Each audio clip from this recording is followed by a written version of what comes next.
This is Jennifer McKenna. I work in the School of History, Language and Cultures as professional services staff. Jacqui-Ann Hanley, work over in the Institute of Ageing and Chronic Disease as a CIMA Centre Manager. I'm Sarah Hussain, I'm the Head of Study Abroad, and you're listening to the Academy's Developing Practice podcast.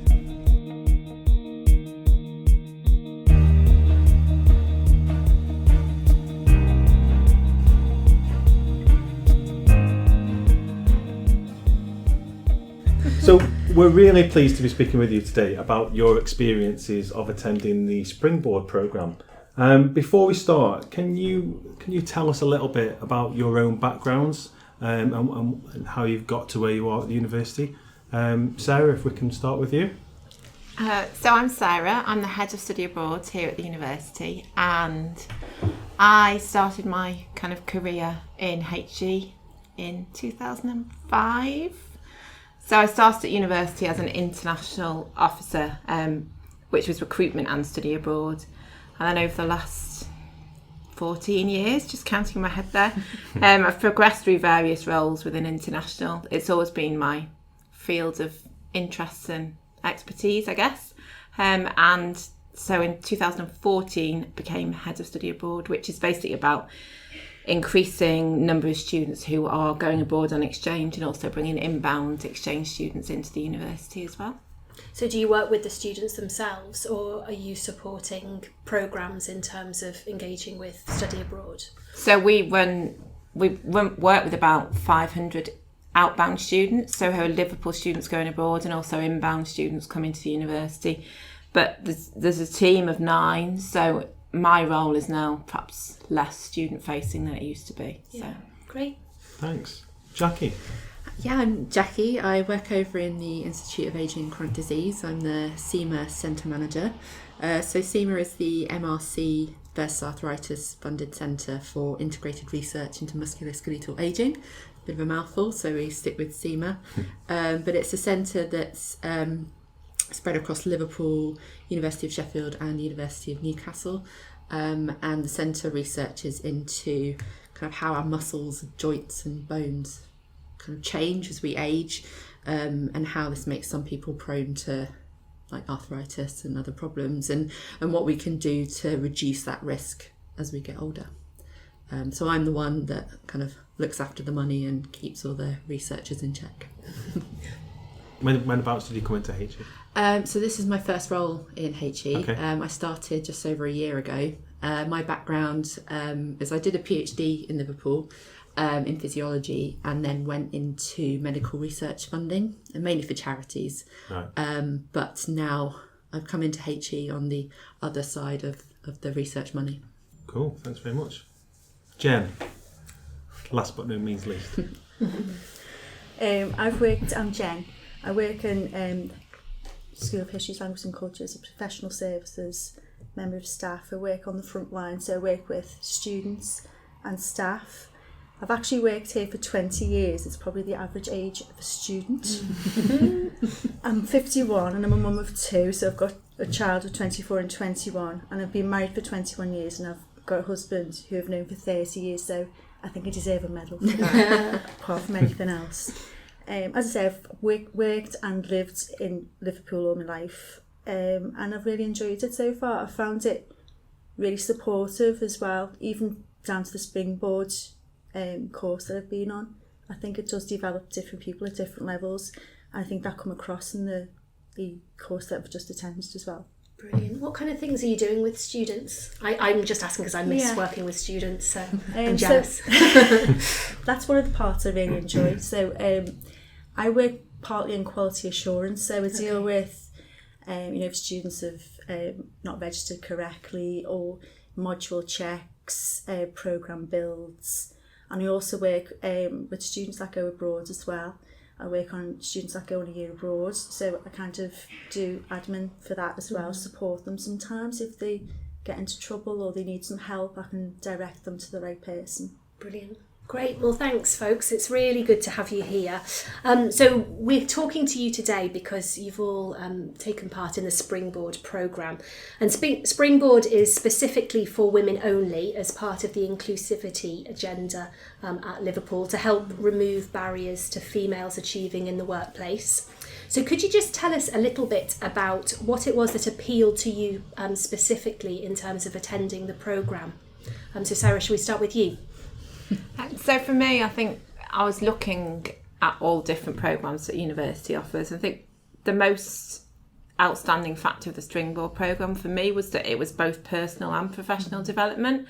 So it didn't just feel like you were concentrating fully on your career, but it was a much more balanced approach. So I'm a mum of two, so I've got two boys who are 8 and 10, so they're kind of a handful. So it's a lot about balancing my personal life and the needs of my family with also the desire to not necessarily to progress in a career, but to be fulfilled and to be happy in a career. And I wanted to have a programme that would help me to look at the whole of my life holistically rather than just focusing on the career aspect to the detriment of family life, or equally to do something outside of the university that would just be family focused and less career focused. So that was the defining reason that drew me to the programme, really. Brilliant. That it was much more holistic than most other professional development programmes are. And do you think it achieved that in terms of bringing it all together? I think it has really, it's really helped me actually in a number of different ways. I think it's made me be able to prioritise a bit better, both at home and at work. And I think that's enabled me to balance my time better between the two. And also just the feelings that you have around when you're at home, and when you're at work, and you're not trying to be in both roles at the same time, which I think can be quite a struggle for a lot of women. Yeah. When you're trying to kind of do everything for everybody all the time, it also gives you a bit of time for yourself.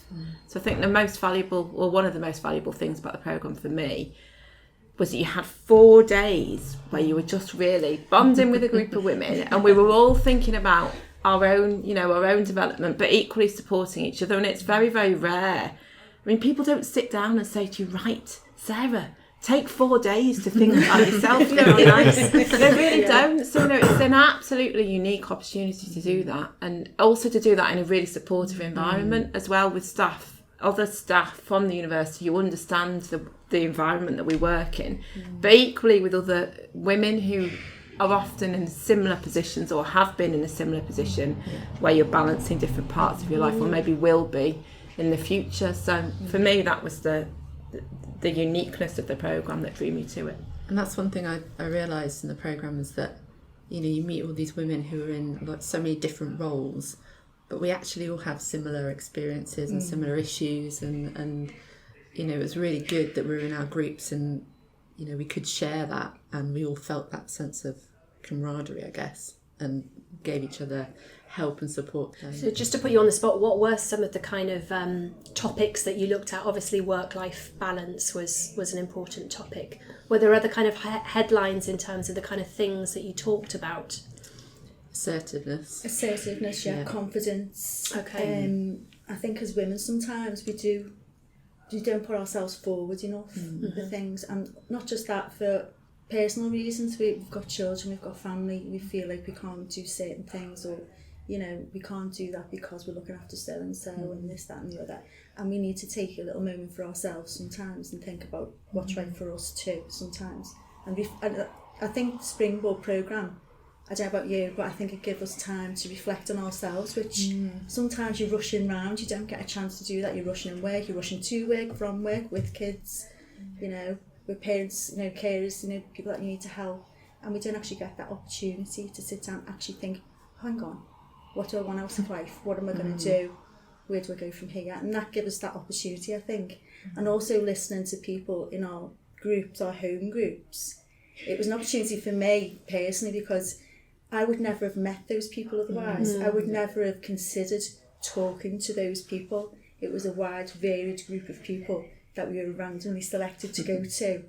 And that for me was really, really good. Yeah, great. It gave me the confidence to be able to interact with different people and not feel intimidated by, they're more senior than me, so I don't really think I could talk to them. That was really good. There was a wide range of people there, like different levels, different departments, like from the whole university. So that was really good. I think it's not just people on the same grade or just in the same department, and you tend to get the same ideas or the same views. But there's such a wide mix of people. It was great. Yeah. And yet we all had similar things. Yeah, I think that was one thing for me, realising that a lot of people have very, very similar challenges, whatever role you're in or whatever is going on in your home life. A lot of there were massively similar themes, weren't there? I think we all discovered, and you've already touched on it really, but the thing about assertiveness was huge throughout the whole group, and self-confidence. I think we all really kind of chimed with that, didn't we? That we needed to improve our level of assertiveness and self-confidence, definitely. And it really did help. Doing that together as a group and looking at some of the techniques that you can use within meetings and in different situations, I think that was really helpful. The one thing I always remember is, because you spoke about it on the next meetings when we learnt about the mouse at the meeting. Oh yeah. I can never remember the exact details, but if you don't speak within the first few minutes, something like the first 5 minutes. Yeah, you're more likely to just sit and not speak throughout the entire meeting. So I always remember you saying that you tried that and it worked, and then I've then taken that. And it does help, doesn't it? I've actually done that too now. So that's lovely. So you're learning tips from each other as well, in terms of sharing experiences and learning from one another, as well as learning from the people who are running the programme, which is lovely. Jackie, do you want to tell us a little bit about what appealed to you in terms of attending the programme?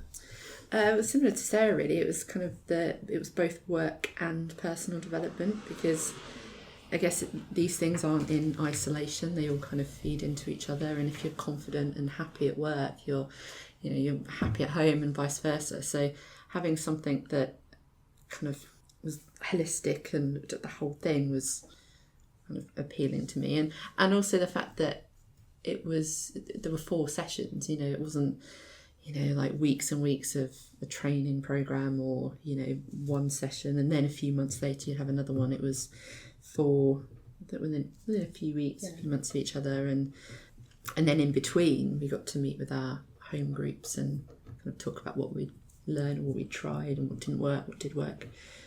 Yeah, that's what drew me to it, I think. Brilliant, thank you. And Jen, what about yourself? I think I'd had a dip in confidence, to be honest with you. I think I got to a stage where I thought, if I carry on just doing the same thing, nothing's actually going to change. I think I needed to change my habits, my way of thinking, and I wanted to challenge myself really. I never thought I'd be sitting here today doing this. I am one of those people that will sit in a meeting and listen. I've got all the ideas, well, not all the ideas, but I have got something to say, but wouldn't necessarily say it. So what Sarah said kind of made me speak out a little bit more in meetings. And also, I think it's just a good thing to do. It's a fast-paced society now. I started 20 years ago. I need to upgrade my skills on a regular basis. I don't need to rely on post-it notes too much. I need to start thinking and improving myself. And it's my turn now, so I'm trying to develop myself a little bit more. And life doesn't end at 50. It carries on, and you start developing in a different way. And that's hopefully what I want to do in personal life and also professionally as well. Yeah. Brilliant. I think that's so important, isn't it? And I think for me, as time goes on, and you're talking about society being really fast-paced, the institution has to change, but it can only change if it hears everyone's voice. And we do have brilliant senior leaders, but actually we need to hear everyone's voice below that if we're going to really respond to the ever-changing climate. So that's great that it's built that confidence in you. Well, I tried to come off social media for a couple of months, and as a 50-year-old, I don't use social media that much. But I know my children do, I know students do, I know the younger people do. And it was so hard for me, but for them it must be incredibly difficult to do. And I know that must be very, very stressful. I mean, you find stress in everything, don't we? But that must be incredibly stressful for students these days, I think. Absolutely. Yeah. Yeah, the pressure's all around, isn't it? Yeah. It's constant, isn't it? Yeah. You're constantly under the microscope. by being on that, Yeah. being on those platforms. People look completely different as well. They look Yes, themselves they do. sometimes. Yeah. So when you meet them in Yeah. real life, you think, is that really you? Yeah. But what's lovely is that you've picked that up from working with students, and you need to feed that into the university, and maybe this course has built that confidence in you that you can now share that perspective. Yeah, I think having children that age as well, because my Right. children are the age that students Yeah, are of course. almost. And I think I notice the difference in that, and I do think it's something I'm quite passionate about. Actually, it's something I'm going to take forward myself. I think go into. Jackie, can I just pick you up on something that you mentioned earlier in one of your replies? You talked about home groups. The programme has another number of component parts, and when we evaluate these programmes, and we really do pore over the data that comes in, being developers, the most valuable area of the programme seem to be the home groups. So can you tell us a little bit about the benefits of working in the home groups? Yeah, the home groups, we were split into, I think our group was split into 4, and there were about 6 or 7 of us, in each group. And what I liked about the group was that you could actually, it wasn't just a big group of women, and you were talking to the room, you were just talking to your group, to those 6 or 7 people. And like what we said before, everyone might have a different background or different experiences, but we've all got similar challenges or similar ideas, and you really felt connection with other people in the group when you were talking and listening to others, and kind of I think it certainly gave me confidence to then share more to those women, and actually it taught me to listen as well, to actually really listen to what someone was saying and really try and understand what they were trying to say, and what if I should respond, how I should respond, what I can do to help. And after each session, we had homework, and we had a pretty chunky textbook that we had. We had questionnaires to fill in or things to do outside of the sessions, and having those groups, or having those women in the group, really kind of held you accountable. But it was really supportive, I think, that having those groups. And for me, we're meeting, well, we've met once since the end of the programme, and the plans to keep meeting up. Oh, that's lovely. Yeah, it's and hearing about what other people in my group, what the other women have done since then, and how the programme has made them think about what they might want to do, or jobs they might want to go for, makes you think, it's really good, maybe I should continue with that, or look at something different. And it's really, I hate the word inspiring, but it kind of is. Brilliant. So just for the listener's sake and my sake, I won't lie, just explain to me how many people were in the group as a whole. How many did you have in there for that cohort? In the room. On our home team? No, or in the whole like in the whole cohort? cohort. 20 something. something like that, yeah. So then you were broken into groups of 6 or 7 from About that 6. cohort. About 6, Yeah. 5 or 6. Right. And then those groups are the groups that you sort of stayed in and supported you, supported your learning and your development outside of the classroom. Yeah, so during one session we'd sit with our home group around a table, and we might do activities together, but we'd then share them with the rest of the room, or we then might do an activity, the whole group together.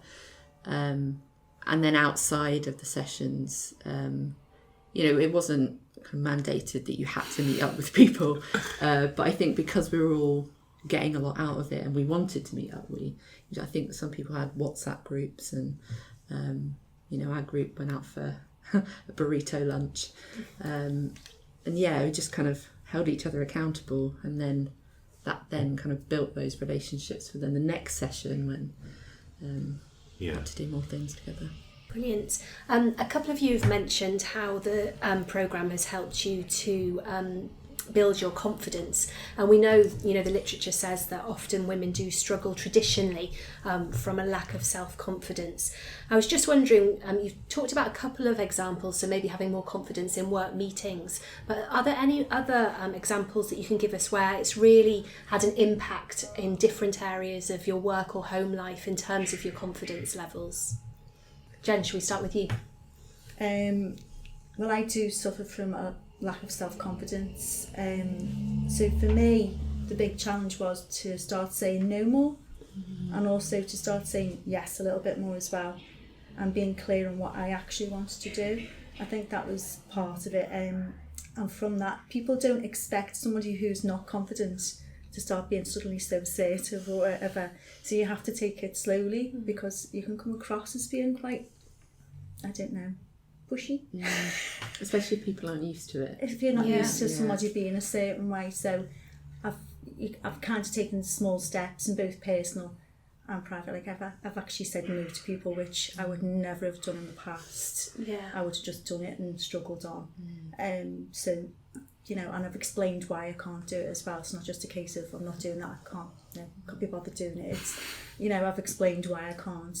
And the yes bit is proof in the pudding. Like I think when we done the Springboard course, I'd never done a presentation before, so I kind of pushed myself with the help of my home group. I just thought I'm not going to think about it, and that's part of it, to overthinking things as well. So that was like a coping mechanism, I think, for me, is to stop overthinking. Great. So sorry, when you've started saying no to people, how have they reacted to that? Because it's obviously quite a change for you. Yeah. Have they accepted that? Have they supported you with that change? Don't get me wrong, I still say yes quite a lot of the time. It's very small. I'm doing it. It's a small process for me. I kind of do things in small chunks. Nice. So for me, it's a case of, just get over that hurdle first, see how it goes, go over the next one, see how that goes. I'm never going to be one of those people that just dive straight in. Never in a million years. But that's me, and that's the way I am. And I just have to accept that and just work with what I've got and go from there.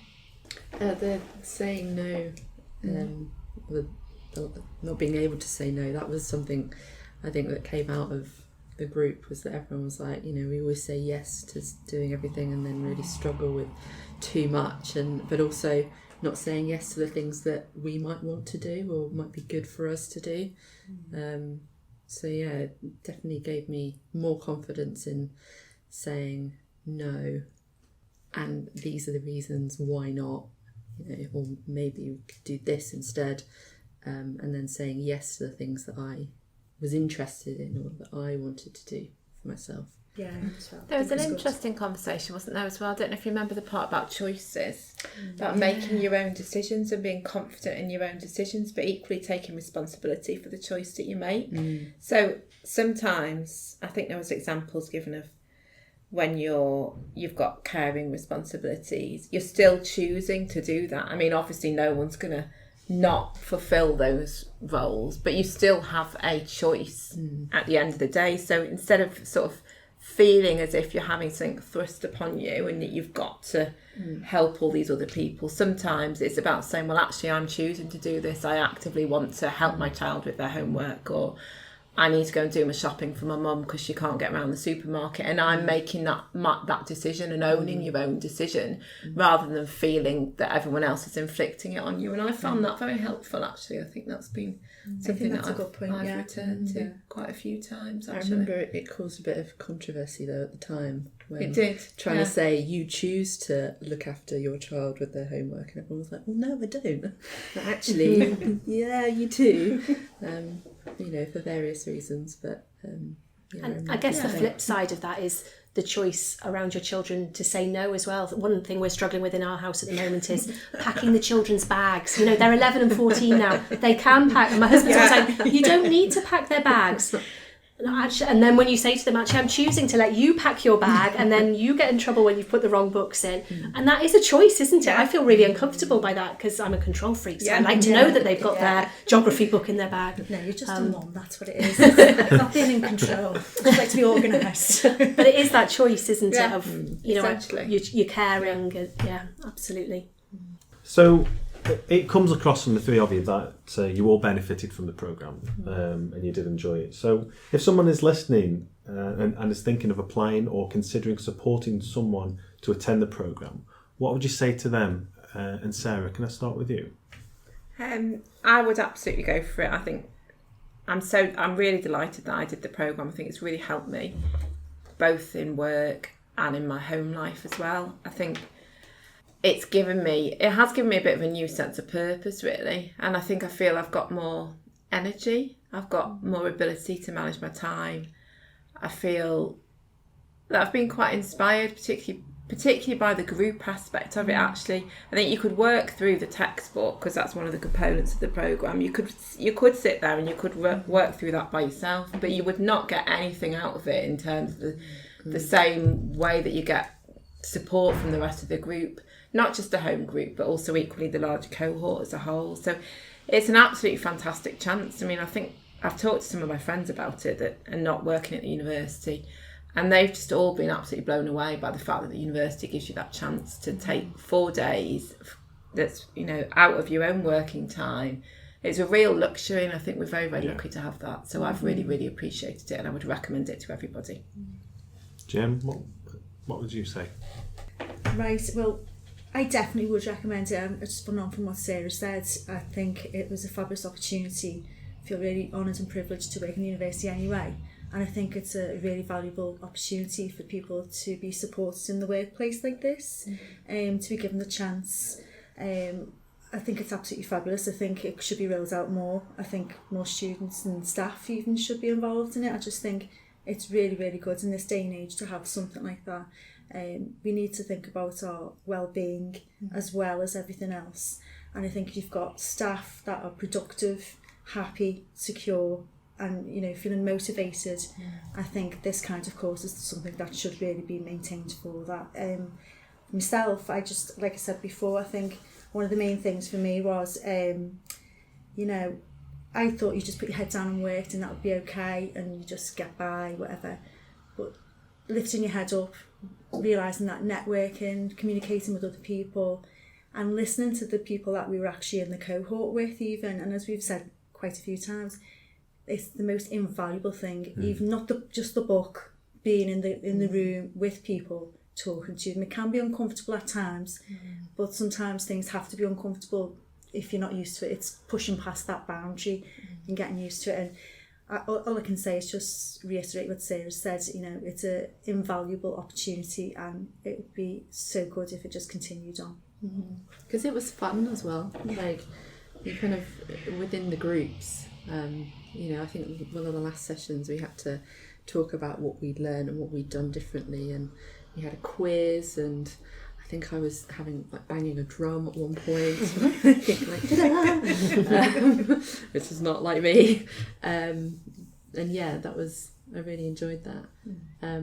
The bit about you said earlier, the one thing that was a bit uncomfortable at times was I think after the first session, some of the questions or some of the things we had to think about were quite personal, because obviously this is a work and personal development programme, and the questions made you really think about your life and what you're doing and what you want to do and what you don't want to do. And I remember after we came back in the second session, and our home group were saying actually it was a bit much, it was a bit intrusive at times, and I felt a bit uncomfortable kind of going through that.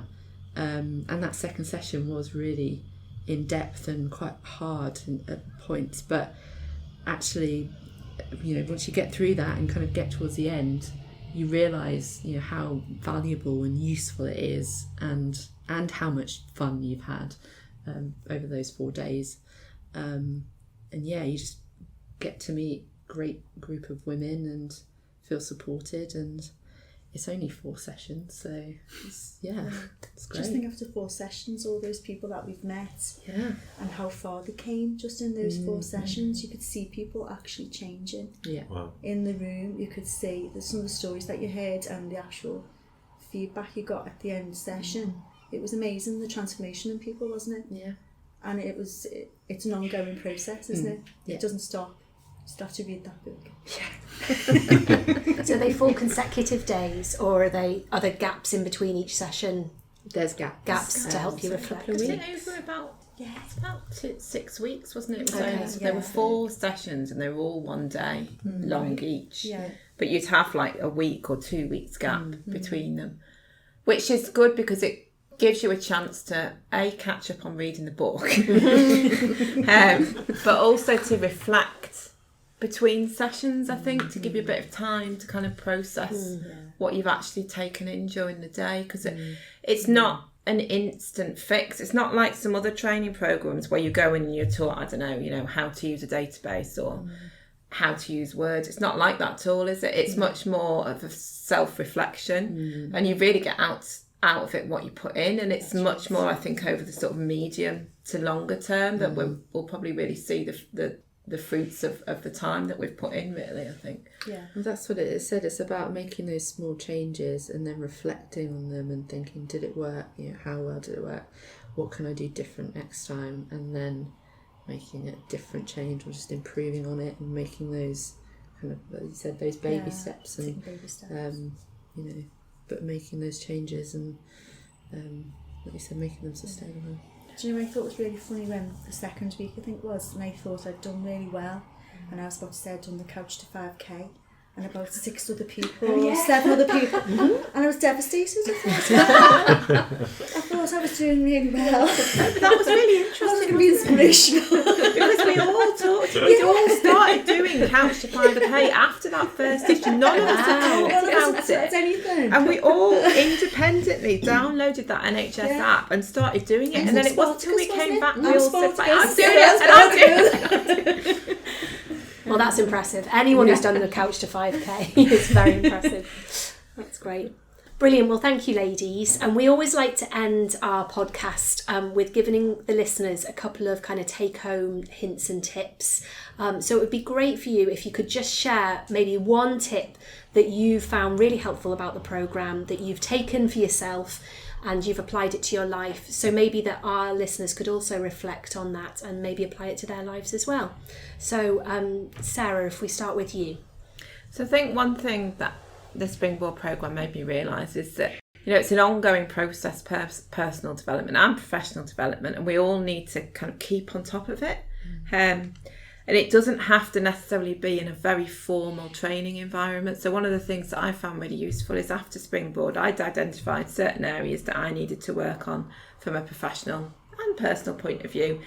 And I kind of was thinking about, right, how can I factor that in? My life's really busy. I can't take a lot of time out of the office.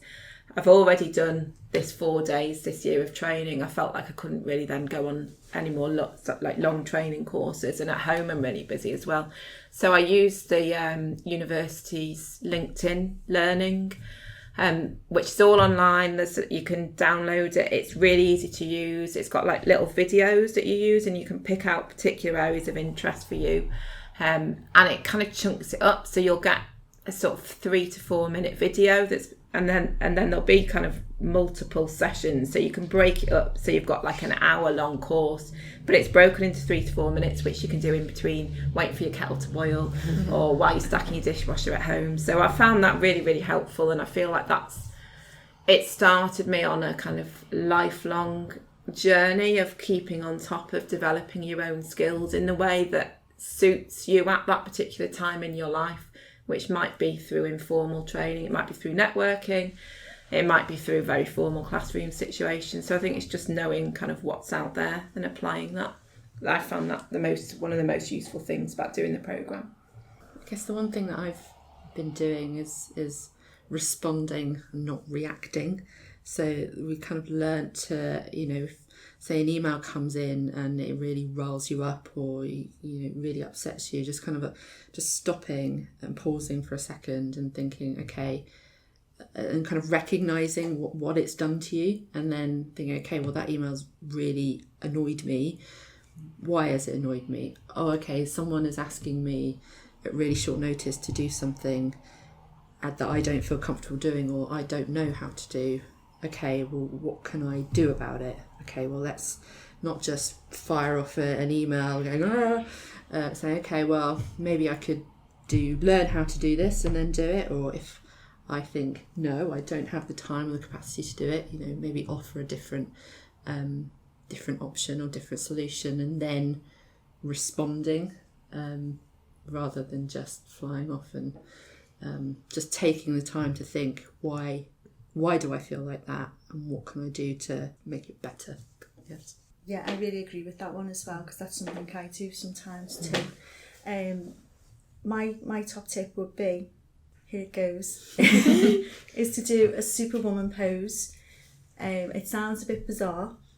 We talked about it in our sessions, but it actually does give you that little extra boost, believe it or not. I don't know whether it's psychological, it's all in the head or whatever, but it does actually work. So before you try to do something you're not particularly keen on, or you don't think you've got the confidence to do something, maybe take yourself off to the bathroom, look in the mirror and give yourself a Superwoman pose. Unfortunately, I can't show you that because we're on a podcast. Just describe it to us. Are we talking about a cape here or ties? There's no outfit involved in it. There's no quick spin around in the toilets. No change like Superman.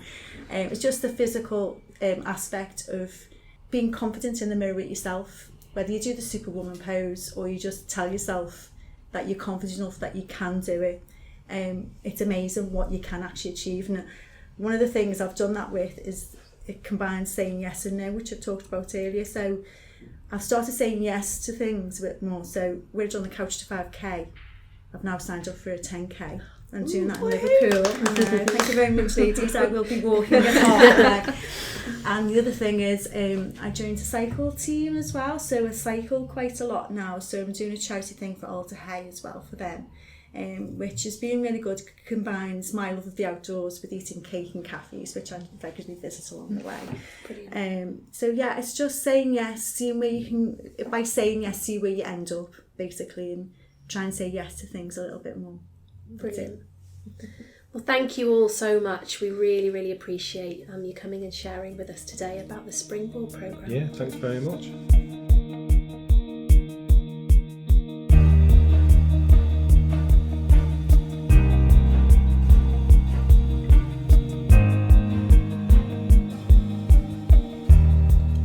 So it was really good to hear from our three guests there. What really impressed me about the Springboard programme was that it managed to develop its participants in different ways at the same time. So the ladies spoke about how they came to the programme for different reasons, but they all seem to have got what they wanted out of it. Yeah, absolutely. I think one of the things that really struck me was the way that they bonded together as a group and they supported each other in terms of their development. But you're right, they all got different things from the programme and they supported each other to achieve that. Yeah, for example, I think some of them talked a lot about confidence and how that enabled them to be more assertive at work and at home.